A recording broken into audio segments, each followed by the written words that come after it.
Okay, through the magic of technology, we now have a clean board except for my lovely T account here for the allowance for doubtful accounts.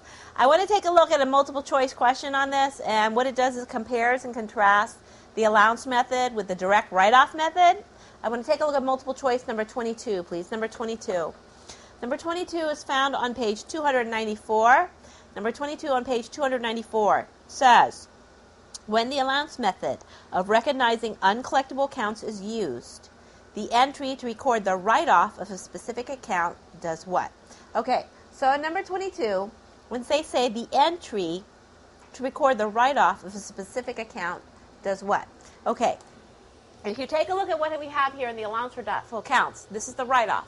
When we do the write-off will debit the allowance for doubtful accounts and credit the accounts receivable. So it debits this and it credits this, okay? That's the journal entry for a write-off. That's why the write-offs decrease the allowance account, because the allowance is a contra asset account with a normal credit balance, and it decreases it with a debit. They want to know the entry to the write-off, to write off a specific account. Let's take a look at the answers, all right? Let's take a look at answer D. Does it decrease accounts receivable and net income? The answer is for letter D, because you know we start off with the bottom, because that forces you to look at all the answers before you choose A, because you know you can only choose A if you're really sure, okay? So to force yourself to break yourself of that habit of choosing A, always start with, especially for theory questions, start off with letter D and work your way up.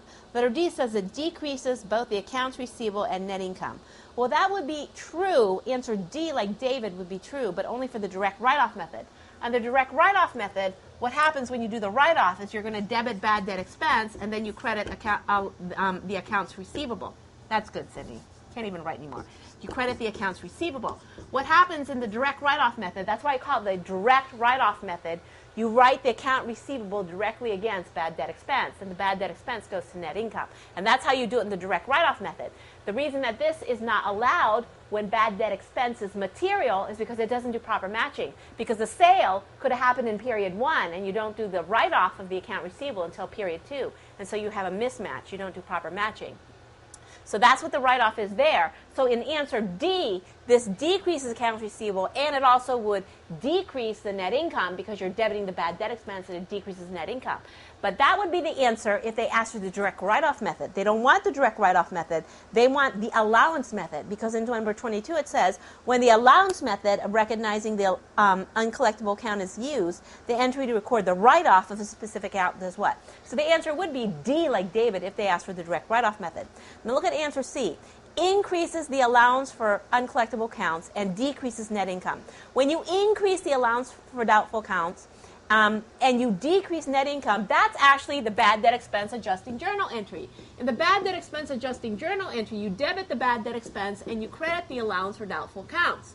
This will decrease net income, and then this will increase the allowance for doubtful accounts.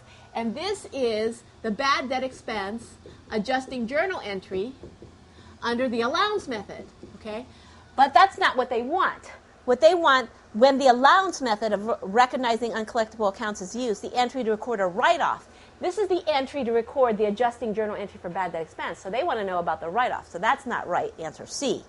Answer B says decreases accounts receivable and increases the allowance for doubtful accounts. Decreases accounts receivable and increases the allowance for doubtful accounts. So when we decrease the accounts receivable, we credit the accounts receivable, and then we increase the allowance for doubtful account. Well, to increase the allowance for doubtful accounts, we would also have to credit that. So that just makes absolutely no sense whatsoever. So let's take a look at letter A. So when the allowance method of recognizing uncollectible accounts is used, the entry to record the write-off of a specific account, and here's my write-off, where I debit the allowance account and I credit the accounts receivable. So here's the write-off under the allowance method. It decreases both the accounts receivable and decreases the allowance for doubtful accounts. So the best answer will be answer A for the allowance method to record a write-off. So you can choose A, but remember you have to be sure. And make sure that you do all the other choices. You understand that D is a write-off under the direct write-off method. And you understand that answer C is the bad debt expense adjusting journal entry under the allowance method. Okay? But the best answer for number 22 would be A. Okay. The next thing that I want to do is I want to do numbers 26, 27, and 28. And 26, 27, 28 are very difficult. They're very difficult problems because they have to deal with the factoring of the accounts receivable. And remember, the whole point of accounts receivable is just to make sales. We want to get rid of these accounts receivable. We hate them. We'd rather have what? Cash. So let's turn the accounts receivable into cash. Yay. Cash is king. Okay, we're going to take a look at numbers 26, 27, and 28, which are found on page 294 to page 295. Now, if on the exam you get a block of questions like this, remember to always read the most important part of the question, which is the stem of the questions. So 26 says, Taylor will receive and record cash of what? So they want to receive and record cash of what? So what's the amount of cash in number 26? I'm looking on page 294. I'm reading the stems to 26, 27, 28. Now 27 says, which of the following statements is correct? Now if they ask you which one is correct, which one is false, which one is true, what you have to do is just get a feel for the question by looking at the different choices that are offered with the A, B, C, D. So 27 says, which of the following statements is correct? Answer A says, Rich should record an asset of $8,000 for a recourse obligation. B says, Taylor should record a liability and corresponding loss of $12,000 related to the recourse obligation. Seems like they repeat the word recourse obligation. C says, Taylor should record a liability but no loss related to the recourse obligation. Okay, this is a question about recourse obligation. Answer D says, no entry for the recourse obligation should be made by Taylor or Rich until the debtor fails to pay. So we have to know something here about the recourse obligation. Now, number 28 says, assuming that all the receivables are collected, Taylor's cost of factoring the receivables will be what? So what's the cost for factoring the receivables? All right, on page 294, items 26 through 28 are based on the following. The Taylor Corporation factored $400,000 of accounts receivable to the Rich Company on July 1st of 2008. Control was surrendered by Taylor. That means they met all the three criteria for surrendering control under standard number 140. Rich accepted the receivables subject to recourse for non-payment. So we sold them how? We sold them with recourse. Rich assessed a fee of 2% and retains a holdback equal to 5%. Now what the fee is, that's the cost. It's like the commission we have to pay the factor for engaging in this transaction. It's like a fee that we pay to the factor. Now the holdback has to do with when we sell them the accounts receivables, they don't give us all the money because they have to hold back something for the sales discounts, the sales returns, and the sales allowances. When we make sales to our customers may return items. They may take the sales discount and pay the accounts receivable early. They may come back and want a sales allowance. Okay, so the holdback of 5% is to account for the sales discounts, the sales returns, and the sales allowances. So they have to hold back a portion of our cash, all right, to wait till all those come through. Then, in addition, Rich charges 15% interest computed on a weighted average time to maturity of the receivables of 41 days. Ugly. 41 days. Yuck, yuck.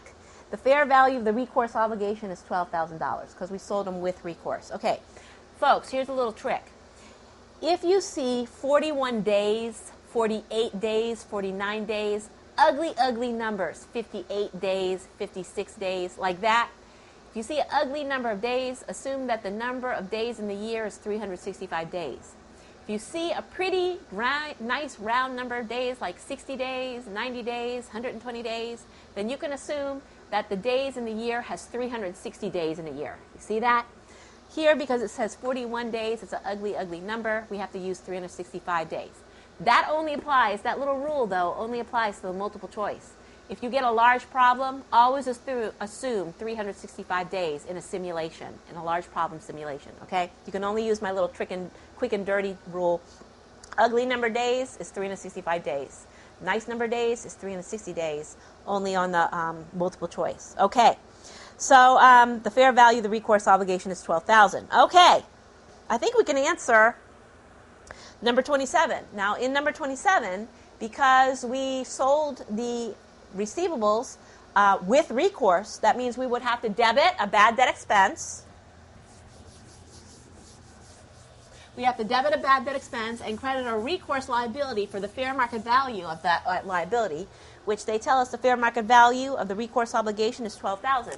So we would debit bad debt expense, credit recourse obligation or recourse liability for $12,000. And that's a journal entry that we would make for the to sell it with recourse. So let's take a look at number 27. It says, which of the following statements is correct? Letter A, Rich should record an asset of $8,000 for the recourse obligation. No. Letter B, Taylor should record a liability and a corresponding loss or an expense of $12,000 related to the recourse obligation. Where we debit bad debt expense and we credit recourse obligation or recourse liability, that's the correct answer. The answer is B, like Barbara, for number 27. Letter C says Taylor should record a liability of $12,000 but no loss related to the recourse obligation. So, well, if we credit the liability, what's the debit? Answer D says no entry for the recourse obligation should be made by Taylor or Rich until the debtor fails to pay. No. As soon as you factor the receivables and you sell them with recourse, you have to record that bad debt expense adjusting journal entry. And this is what's made by the transferor, who is Taylor. Rich is the factor or the transferee. Let's take a look at number 26. Number 26 says Taylor will receive and record cash of how much? Okay. Now, they factor $400,000 of accounts receivable. So that means that the accounts receivable are going to come off the books, and there's $400,000 worth of them. So I'm going to credit accounts receivable for the $400,000. Then it says that Rich control was surrendered. Rich assessed a fee of 2%. So we have some sort of a fee of 2%. So I'm just going to say, okay, debit, fee expense for 2%, 2% times the $400,000. That's going to be a debit of 2%, that's $8,000. Okay, so that's the fee expense. Then they say that Rich retains a holdback equal to 5%. So the holdback is sort of like a receivable, and that's going to be 5% times the $400,000. So that's going to be $20,000. And this is to say they have to hold back some of our money. The reason they can't give it all to us is because some of the customers may be taking our sales discount or return something or want a sales allowance, in which case they're not going to pay the entire amount. So they withhold a certain amount, which we've determined here is 5%. Then they say that Rich charges interest computed on a weighted average time to maturity of receivables of 41 days. So now the factor is going to charge us of interest. Why is the factor going to charge interest? Because they're not going to collect their money right away. They have to wait for the customers to pay them. So they're going to charge us that interest. So there's going to be an interest expense here. Interest expense. Now, how am I going to calculate that interest expense? The way you calculate the interest expense is you're going to take the $400,000. You're going to multiply that by the interest rate, which they say here the interest rate is 15%. Wow, that's high. Then you're going to multiply that by the number of days that they have to wait, which is 41 days, over 365 days. Now remember, if it's an ugly number of days, there's 365 days in the year. If it's a pretty number of days, there's only 360 days in the year.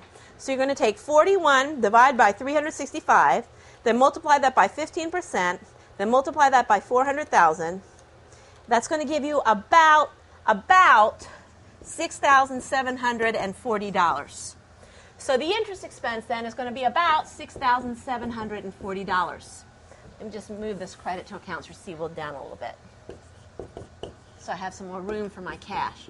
So then the last thing would be to plug my cash. And that's going to be a plug.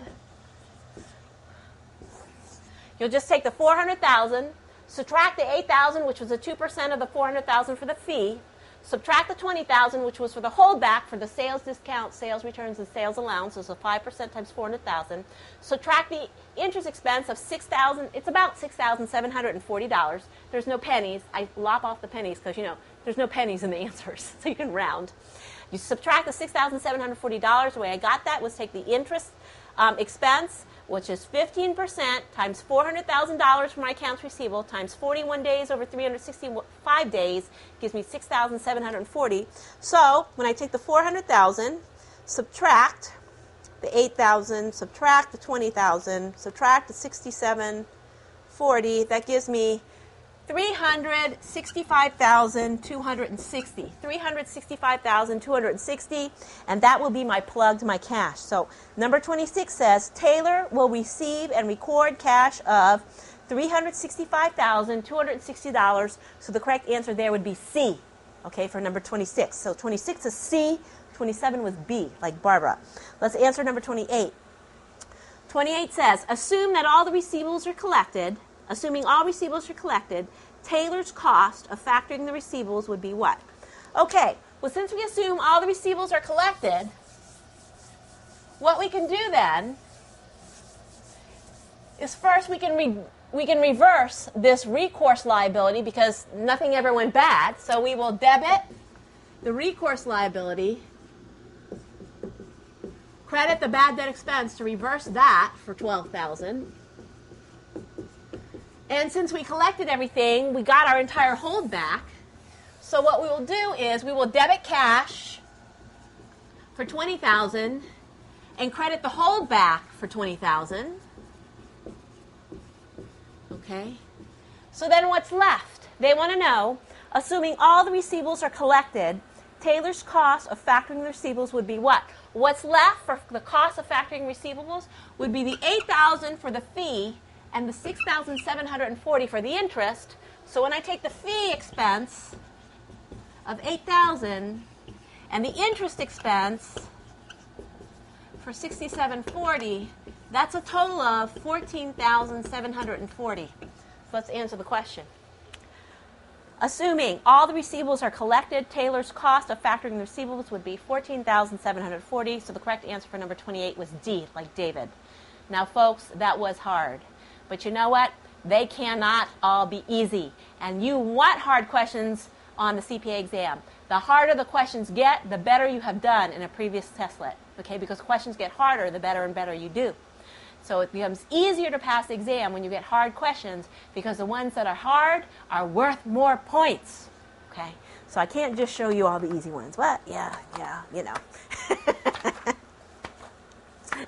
All right. There's some other things that I want to show you related to this. Oh, by the way, before I go on, you know, we filmed this during the course of an entire day, and I took a break in the middle of the day to eat lunch. And during my lunch, while I'm stuffing my face, I checked the FASB website. And wouldn't you know it, when I checked the FASB website, the FASB issued a press release. And on this press release, they tell us that they're going to they're going to change the disclosure requirements for standard number 140. They said that the Financial Accounting Standards Board, it plans to issue a FASB staff position on standard number 140. It will change the disclosure requirements for publicly traded companies for reporting periods that end after December 15, 2008. So if they have an effective date of December 15th of 2008, what that means is that you're going to have to wait 6 months after that, okay, before it hits the CPA exam. So from December 15, 2008 plus 6 months, then would be June 15, 2008. There is no CPA exam in June, so that means that it wouldn't become effective until July. But basically what they're going to be doing is they're going to be changing the disclosure requirements for standard number 140. Yippee. All I can say is, if you're taking financial accounting after July, check our website. Don't worry, we will do an update for that because they haven't even issued this thing, which is a press release that says, oh yeah, we're going to change the disclosure requirements and we plan on issuing them by December 15th, and they're effective for December 15th. Whatever. Aren't you glad we have 6 months after that on the CPA exam? All right. Turn to page 283. On page 283, we're going to talk a little bit about, 1/3 of the way down the page, we're going to talk a little bit about servicing of financial assets. This continues on with standard number 140, which I said they're going to change anyway. Anyway, it's just a moving target. Discontinued operations is going to change. That's standard number 144.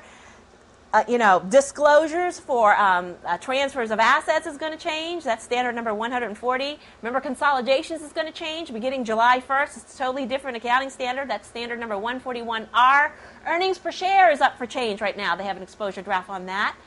They already did change the GAAP hierarchy. I showed you that in Module 7A. That's standard number 162. They're also going to be changing the standard for going concern and subsequent events. Those originally used to be auditing standards. They're going to be changing them in 2009 to make them accounting standards. Oh, yippee. Anyway, don't worry. Whenever something is effective, we will let you know. You just have to check our website.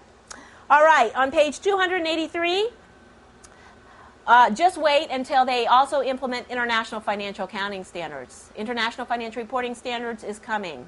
The SEC just published on their website, they're allowing a 90-day comment period, so they're going to try and make the switch over beginning in year 2011. Yes, and they can't just switch from one to the other. There's going to be a transition period of a number of years where, guess what? You're going to have to know both. Yippee! All I can say is that's full employment for CPAs. And you better get through the CPA exam because you don't want to be doing this in 2011 when they're going through that changeover. Okay, on page 283, 1/3 of the way down the page, it's called Servicing of Financial Assets. Okay, we're going to take a look at this. So basically what happens, all these companies, they sell all their mortgages to another company, but they continue to service the mortgage, which means they continue to collect the money and, do all the accounting work, okay?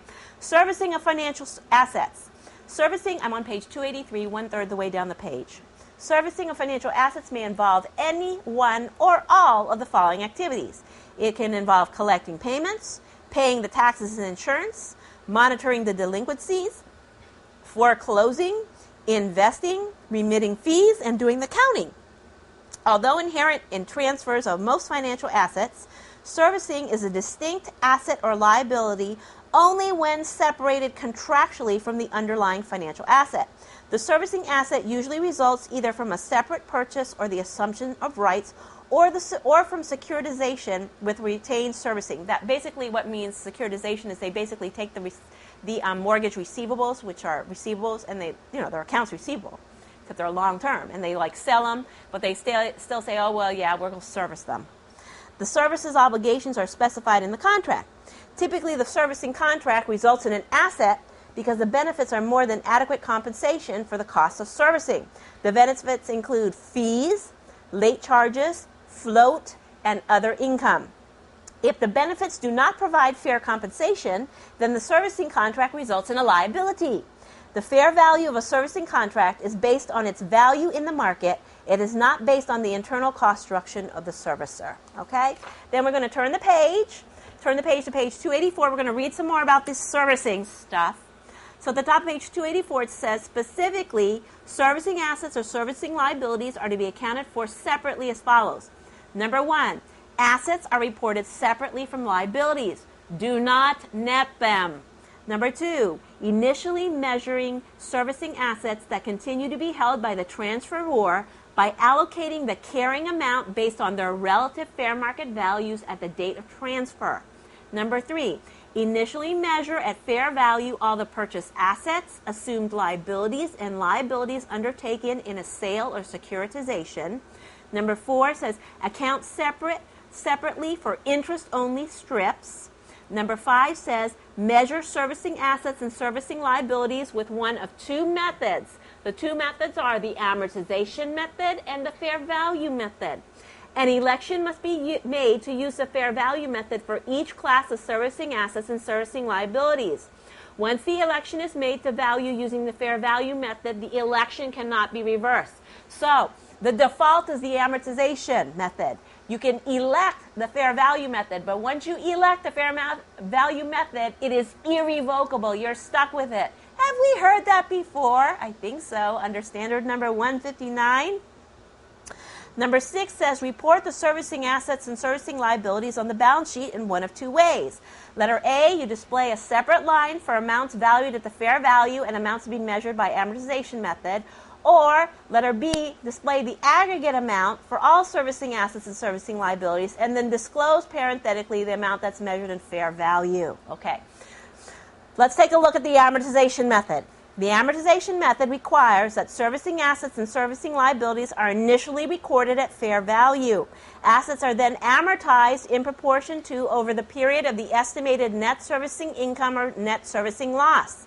At the end of each period, the assets are assessed for impairment or increased obligation based on their fair value. Evaluate and measure impairment by stratifying the recognized assets based on their predominant risk. All right? Individual stratum should have impairment recognized through a valuation allowance, and the valuation account is adjusted to reflect needed changes. Excess fair value for stratum should not be recognized. Liabilities are amortized in proportion to over the period of net servicing loss. In cases where changes have increased the fair value above the book value, an increased liability and a loss should be recognized. Under the fair value method, servicing assets and servicing liabilities are initially recorded at fair value. The fair value is measured at each reporting date. Changes in fair value reported in earnings in the period in which the change in value occurs. Required disclosures for all servicing assets and servicing liabilities include the management's basis for determining its classes, a description of the risks, the instruments used to mitigate the income statement changes, effective changes in the fair value, and the amount of contractually specified servicing fees, late fees, and ancillary fees for each period in the income statement should be reported. Okay. Now, so they're both initially recorded at fair value, but in the fair value method, you just revalue at the end of the reporting period. In the amortization method, there's still an amortization going on with it. Okay. All right, and then you have to check for impairment. That's the difference, okay, in the amortization method. There's impairment going on there. No impairment in the fair value method. In the fair value method, you just put it on the fair market value at every balance sheet date, and you just adjust it. All right, let's see if we can take a look at some multiple choice questions on those items. Let's take a look at multiple choice questions number 44 and 45. Multiple choice questions number 44 and 45, please. Multiple choice 44 and 45 are found on page 296. Now, 44 is just one of those little nitpicky types of rules, and 45s are just type on these nitpicky types of rules. So let's just go over what the correct answers are for these nitpicky type of rules. Numbers 44 and 45 on page 296 say, in accordance with standard number 140, accounting for transfers and servicing of financial assets and extinguishment of liabilities, financial assets that are subject to prepayment should be measured like, you just have to know that they're measured like answer C, like investments in debt securities classified as available for sale or trading. You just have to know you classify them like debt securities classified as available for sale or trading. That's the way you do it. These are for financial assets subject to prepayment. It's one of those little nitpicky types of rules. You just got to know it. 44, the answer is C.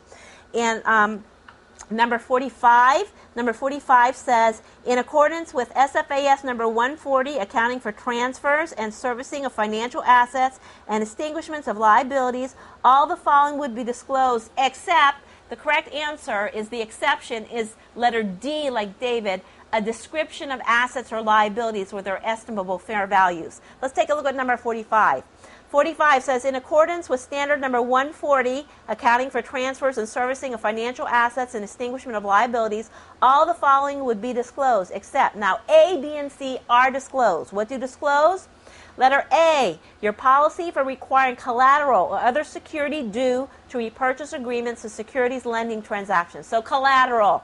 Letter B, cash flows between securitization, special purpose entity, and transfer. So you have to disclose cash flows. Letter C, the accounting policies for measuring retained interest. So letter C is retained interest. Letter D, the descriptions of the assets or liability with the estimable fair values. You don't have to disclose those, all right?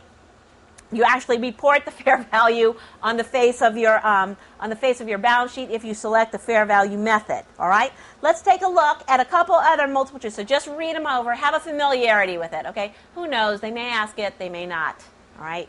Let's take a look at a couple more multiple choice questions. Number 37 and number 38, please. Number 37 and number 38. Number 37 on page 295 says, Fusion Corporation uses the amortization method to account for its servicing assets. Which of the following statements is true? Letter A, increases in fair value reported in other comprehensive income. No, that's not true. How about letter B, increases of fair value reported in earnings of the period? We're not really doing fair value here. We're doing the amortization method. Letter C said the assets are measured at fair value at the end of each reporting period. No, that's the fair value method. How about answer D? The assets are measured for impairment at the end of each reporting period. Yes, you do have to check for impairment under the amortization method. So the correct answer for number 37 is D, like David. Let's take a look at number 38. Number 38 says, according to SFAS number 156, which of the following statements is true regarding servicing assets and servicing liabilities? Roman numeral 1. Either the amortization method or the fair value method can be used. That's true. Roman numeral 2. Once the fair value method is elected, the election cannot be reversed. That's true. Roman numeral 3. Changes in fair value are reported in other comprehensive income for the period. That is false. If you choose the fair value method, changes in fair value are reported as a component of income from continuing operations. So Roman numeral 1 is true. Roman numeral 2 is true. Roman numeral 3 is false. So the correct answer is Roman numeral 1 and 2. So the correct answer for number 38 is B, like Barbara. Just read over those multiple choice questions I showed you for 44 and 45, those little nitpicky kinds of rules. Just read over multiple choice numbers 37 and 38. Read over the few things that I pointed out to you in the middle of page 283, and then the top of page 284 and the middle of page 284. I don't think you have to read anything else about that. That's standard number 156. Yippee. Right. Let's see what else we could do on here. Continuing on, if you turn then to page 286, let's talk about current liabilities, okay? Current liabilities on page 286, about 1 inch of the way down from the top of the page, letter C, current liabilities. It says, obligations whose liquidation is reasonably expected to require the use of existing resources properly classified as current assets or the creation of other current liabilities. Okay, so current liability is basically any liability which you're going to liquidate or pay off within 1 year or less from the balance sheet date. Now remember, if you have a mortgage for 30 years, you have a mortgage payable. 1 year of that mortgage is current. Years 2 through 30 on that mortgage are considered to be long-term. So you do have to split up the current portion from the long-term portion for your liabilities. The same holds true for your assets. If you're the bank, you have a mortgage receivable, and you have to split up between the current portion of the receivable and the long-term portion of the receivable because they get split up between the current assets and long-term assets, the current liabilities and long-term liabilities. Let's take a look at other examples of current liabilities. Letter A, trade accounts and notes payable. Okay, accounts payable, notes payable. Letter B, loan obligations. This includes the current portions of long-term debt. However, this is not true if the current portion of the long-term debt will not require the use of current assets. For example, they'll be paid from the sinking fund, which is not classified as current. Letter C, short-term obligations which are expected to be refinanced cannot be classified as a non-current liability, okay, unless there is both an intent and an ability to refinance them. Okay, now see, part of the problem with calling something a current liability is because it figures into your current ratio and your quick ratio. So people want to make their current ratio and their quick ratio as high as possible. The current ratio is calculated as your current assets divided by your current liabilities. I pointed that out to you at the end of the chapter when I first started this module. All right, so you got to know the quick ratio, you got to know the current ratio, and then the quick ratio is just your quick assets divided by your current liabilities. The thing is this, the higher this is, the lower this is. But you want as high as possible a number for your current ratio and your quick ratio. So what happens is you want to make the current liabilities as low as possible. So what people typically want to do by making the current liabilities as low as possible is they say, well, we're going to refinance this debt. Even though the debt's coming due, we're going to refinance that. So they're trying to do tricky stuff with that to make the current liabilities appear lower. Okay, that's why there is an accounting standard. We're going to turn to standard number 6, which is on page 961. Remember, do not go to the back of the book and look at the outlines of the accounting standards until I tell you. Okay, now I'm telling you, let's go to page 961. On page 961, they have very, very strict criteria for when can you call a current liability a long-term liability when you have the intent and ability to refinance it. So turn to page 961. This is standard number 6. Folks, this is always on the exam, okay? Because, it's a tricky little nitpicky thing. On page 961, it says, Statement of Financial Accounting Standards number 6, classification of short-term obligations that you expect to refinance. Letter A, short-term obligations shall be classified as a current liability unless, number 1, the enterprise intends to refinance the obligation on a long-term basis.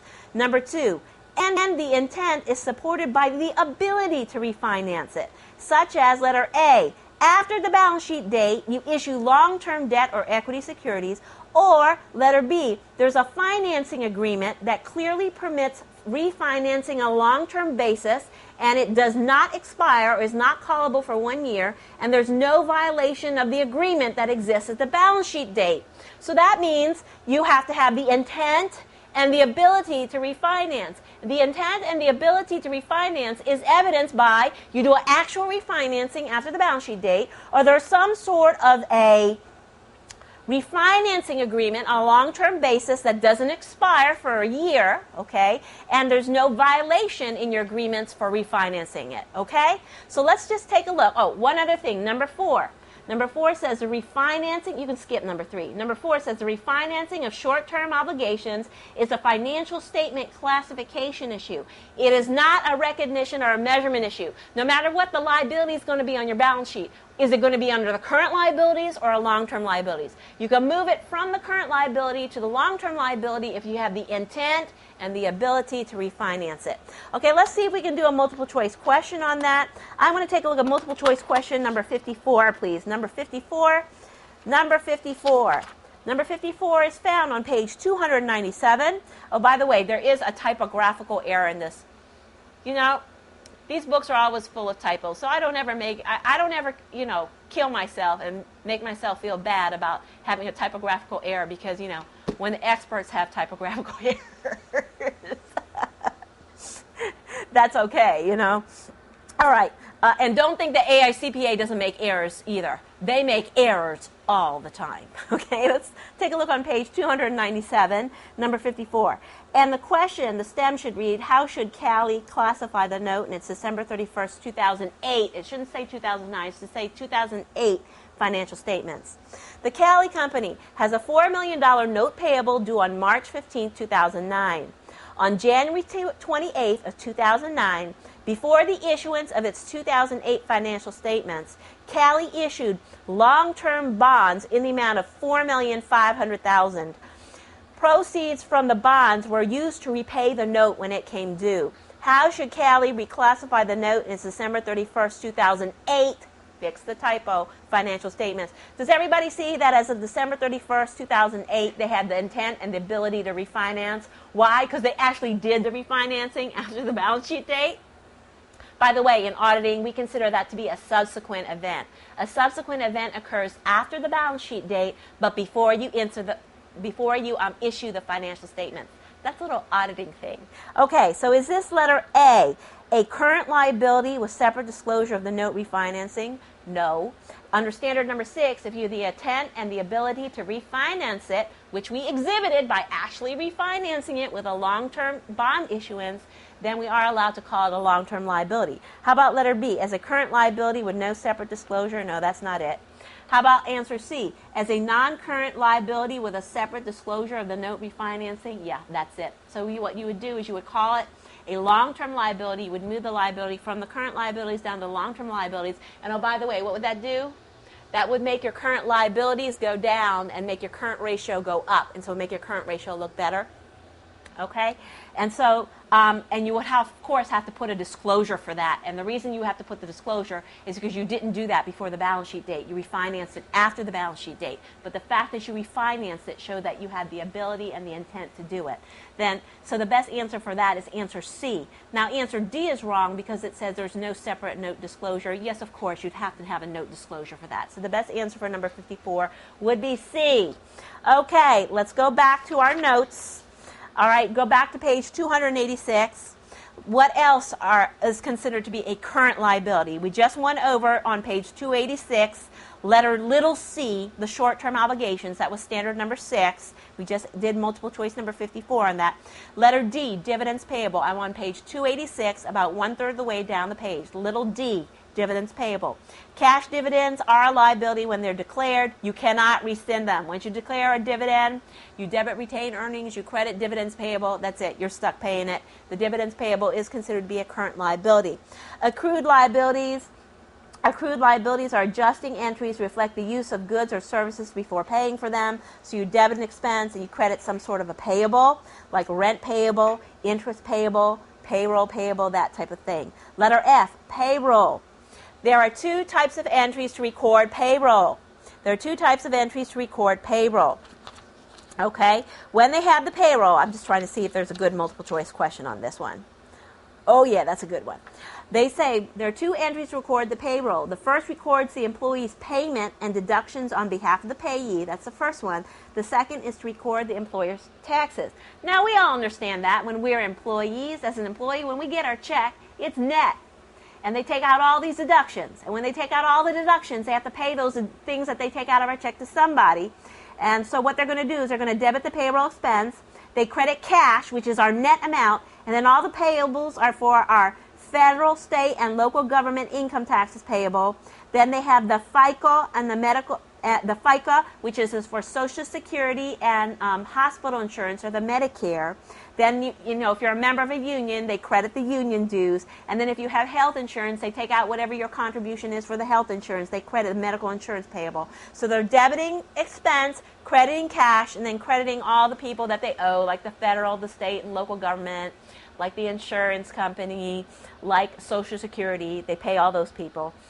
Now, the second journal entry is something that the company has to pay as a privilege for having employees. Because as a privilege for having employees, this is why companies don't like employees. They'd rather have independent contractors. Because in an independent contractor, number one, you don't have to withhold. So you don't have to do all this accounting for all those payables in the first journal entry. And second of all, you don't have to pay Social Security on them, and you don't have to pay unemployment insurance on them. These are things that are only borne by a company if they have employees in that second journal entry. They're going to debit a payroll tax expense. That's a tax that all companies have to pay for the privilege of having employees. And then they credit their half of Social Security and Medicare. They credit also federal unemployment taxes payable and state unemployment taxes payable, because if you have employees, you have to pay payroll tax in the form of unemployment insurance. Okay, you have to pay unemployment insurance.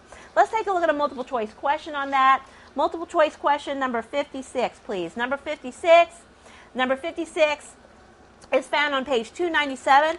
One thing that I do want to point out to you, okay, if you have some receivables and payables, you should take the receivables and payables and you should keep them separate, okay? If the receivables go in the receivables section, they're assets. The payables go in the payables section, they are liabilities. You should never do this.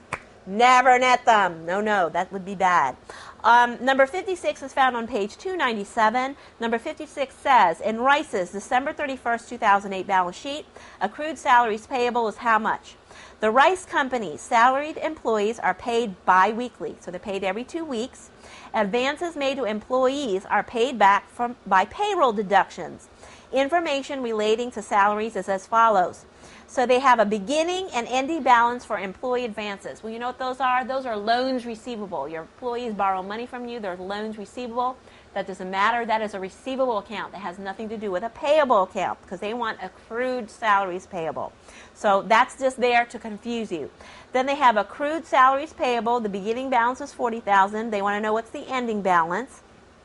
The salaries expenses during the year is $420,000, and the salaries paid during the year gross was $390,000. So in Rice's December 31st, 2008 balance sheet, the accrued salaries payable is what? Now, whenever they give you a beginning balance, you know what you should do? Remember, a T account, okay? So let's see what we can do with the T account here. And the T account is for accrued salaries payable.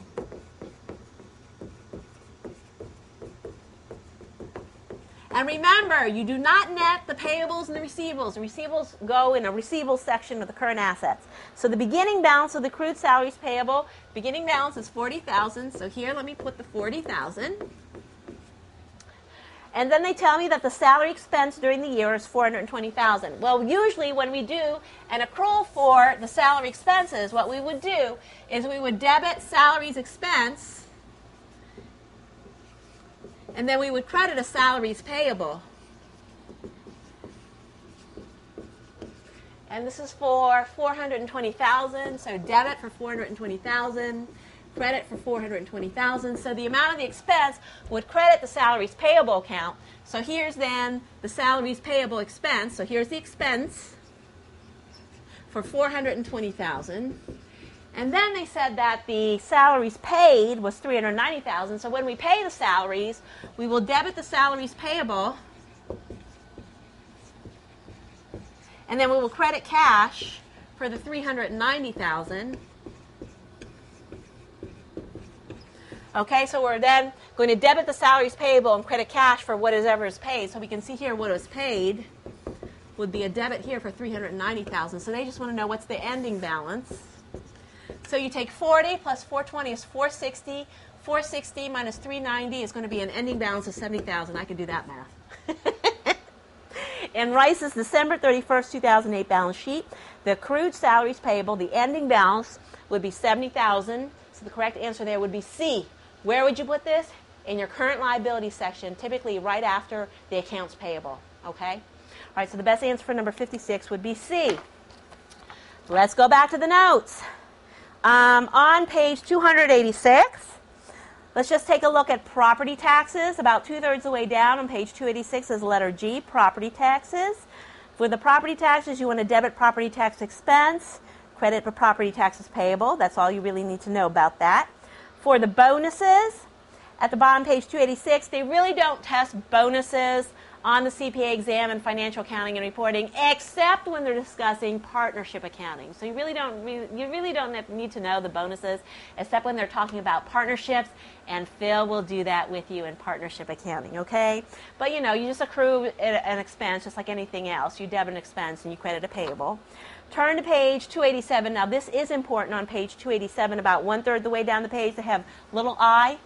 Little I says advances from customers, which is really an unearned revenue. Now, typically an unearned revenue is considered to be a non-monetary liability, okay? And it can be both a current liability and non-current, depending on how long it is that, that unearned revenue will go for. It could be that if you're a landlord and someone pays you the rent 3 years in advance, then the first year would be a current liability, and then years 2 and 3 would be a long-term liability. So the answer is it can be a current liability and a long-term liability, but typically it's not considered to be a monetary liability. It's considered to be non-monetary liability because you have to provide a service. It's not fixed and determinable in terms of cash. But if you take a look at page 287, letter I, basically the journal entry is to debit cash and credit a deferred revenue or unearned revenue. That would be the cash transaction, and then you do an adjusting journal entry to debit the unearned revenue or debit deferred revenue and credit revenue as you earn it, okay? Let's just take a look at a multiple choice question. There are so many types of ways I could ask this, so I'm just going to throw one at you that's really a difficult one, mainly because of the way it's set up. Multiple choice number 71. Number 71. Number 71 is found on page 299. On page 299, they're talking about a daycare center here on page 299. Number 71 on page 299 says, in its December 31st, 2008 balance sheet, what amount should toddler report as a deferred revenue? What amount should toddler report as a deferred revenue? 71 on page 299 says, a toddler care company offers 3 payment plans on its 12-month contracts. Information on the 3 plans and the number of children enrolled in each plan for September 1st, 2008 through August 31st, 2009 contract year as follows. So it goes from September to August only because that's the way the school year goes, okay? So they have plan number 1. The initial payment per child is $500. There is no monthly fee per child, and the number of children that have this is 15 children. Then they have plan number 2. The initial payment per child is $200 per child. Then the monthly fees per child is $30 per child, and the number of children in that plan is 12 children. Then they have payment plan number 3. There's no initial payment per child, but then they just pay a monthly fee of $50 per child, and there's 9 children in that. And altogether, there's 36 children in the program. So toddler received $9,900 of initial payments on September 1st, 2008, and $3,240 of monthly fees during the period September 1st through December 31st, 2008. In its December 31st, 2008 balance sheet, what amount should toddler report as a deferred revenue? Okay, first of all you have to do is understand how this is set up. The monthly fees per child, since they happen month by month by month, they earn all those. So you don't have to worry about the monthly fees per child. You only have to worry about the initial payments per child. Now, the way they get that $9,900, by the way, is that bargain rate daycare or what?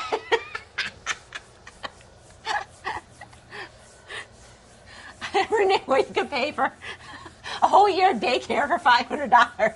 For most people, it's more than $500 a month. Anyway, what they have is they have $500 per month in plan number 1 for 15 children. So you have 15 kids at $500 per kid, okay? So you have 500 times 15 is going to give you $7,500. And then they have 12 children at $200. I can do that math. That's $2,400. And when you add that together, that's the $9,900. And this is for 12 months. So they want to know, in its December 31st, 2008 balance sheet, what amount should Toddler report as the deferred revenue? Now remember, the monthly fees per child that they collected of $3,240, that's a monthly fee. That's earned every single month. You don't have to worry about that being unearned. You just have to worry about this portion being unearned, because what they did is they debited cash and they credited unearned revenue for the $9,900. And that's, they gave you that number, but that's how they calculated it. Now, for the period from September 1st through December 31st is 4 months. So you just take then the $9,900 and you multiply it by 4 months over 12 months. So 4 divided by 12 times the $9,900 is going to give you about $3,300. This has been earned. So here then you have your T account for unearned revenue. On September 1st, they had collections of $9,900. Then they record an adjusting journal entry to debit the unearned revenue. They've earned 4 months of it for the period September 1st to December 31st, so that's $3,300. And then they credit revenue for $3,300. So this is the adjusting journal entry that they make on 12/31. So on 12/31, they're going to debit the unearned revenue for $3,300 on December 31st. So what do they have then as a 12/31 balance? Well, that would be the balance, which would be the 8 months from January 1st to August 31st. That's the 8 months. So it's $9,900 minus the $3,300. That gives you $6,600. So let's answer the question. In its December 31st, 2008 balance sheet, what amount should Toddler report as a deferred revenue?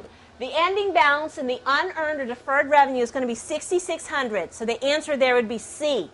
By the way, what is answer A? Answer A is the adjusting journal entry for what they have earned. So if they asked you, what would they report on their income statement for the earned portion? Well, on the income statement, the earned portion would be the $3,300 plus the monthly fees of the $3,240. Okay, so it would be 2 parts: the monthly fees of the $3,240 plus the $3,300. But they didn't want what goes on the income statement. They wanted to know what will go on the balance sheet for unearned revenue, which is $6,600. So the correct answer there would be C. By the way, it's no secret why they put the $3,300 there as answer A, because I always told you they like to put answer A as the most often chosen wrong answer. You might have seen that $3,300. It might have looked familiar. You choose it, but you'd be wrong. It's all right.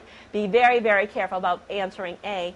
If you choose A, you better be sure it's the correct answer, and please certainly never guess A. All right? Please don't guess A. All right, let's go back to the notes. The next thing I want to cover is on page 287. We have contingencies, okay? You know what? They don't really do that great a job on contingencies, so I'm just going to talk. With the contingencies, what does a contingency mean? Everything on the exam, CPA exam, is always so negative. Everybody's just getting sued. And then when you get sued, then you have to determine, well, if I'm going to sue, what's the likelihood that I'll lose? Because the likelihood of whether or not I'll lose will determine whether or not I have to do a journal entry and how I'm going to treat it on my financial statements. So let's just say you're going to get sued. And if you get sued,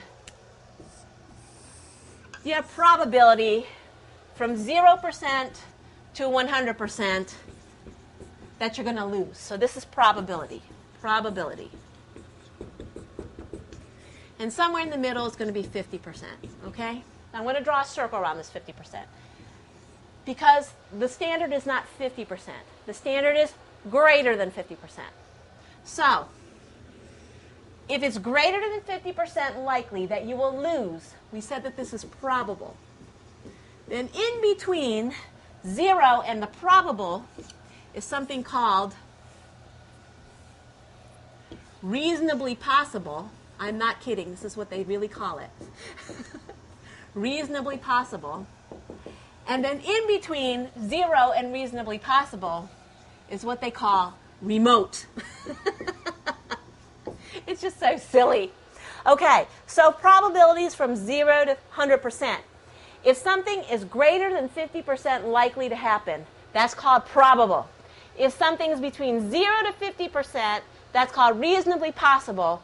But if it's between 0 and reasonably possible, then it's remote. They don't ever give you any numbers for reasonably possible and remote. That definition of remote is greater than 0 but less than reasonably possible. And the definition of reasonably possible is greater than remote but less than probable. The only thing they give you is probable, which is greater than 50%. They also like to say that this is more likely than not. Now, this is the accounting standard. Is if a loss is probable, and you can have an estimate on it. You can have a good estimate on it. Then what you're supposed to do is you're supposed to do a journal entry, plus you're supposed to do a disclosure. So if something is probable, which means it's more likely than not, and you can come up with a reasonable estimate, means it's estimable. We use that term when we discuss extraordinary gains and losses. It's estimable. We can come up with a good estimate. You're supposed to do a journal entry, and you're supposed to do a disclosure. The journal entry would be to debit some sort of a loss, credit some sort of a contingent liability. If it's more likely than remote, but less likely than probable, that's called reasonably possible. If it's reasonably possible, all you have to do here is a disclosure. Now, if it's greater than 0, but less than reasonably possible, you don't even have to do disclosure, so you do nothing. Except when you act as a surety or a guarantor. In this case, if you're acting as a surety or a guarantor, like if, for example, if you're co-signing a loan, does everybody understand what co-signing a loan is? That means that if you're co-signing a loan, if you co-sign a loan for your friend, which, by the way, don't ever do that. If your friend defaults on the loan, then guess who's responsible for paying that loan? You are, because you co-signed it. Except when you guarantee, you act as a surety or a guarantor on a debt, which means like you're co-signing a loan. In which case, if you act as a surety or a guarantor, it does not matter if the likelihood is remote, reasonably possible, or probable. You always have to do a journal entry to recognize the potential loss, and you have to do a disclosure. And the journal entry that you would do is you debit some sort of a loss, and you credit some sort of a contingent liability, and you would do that at the fair market value of the liability. The fair market value of the liability. I'm going to continue on with this in the next disc because I have to talk a few more minutes about this, and then we're going to do some multiple choice questions. So I'll see you in the next disc. We're almost done with this material.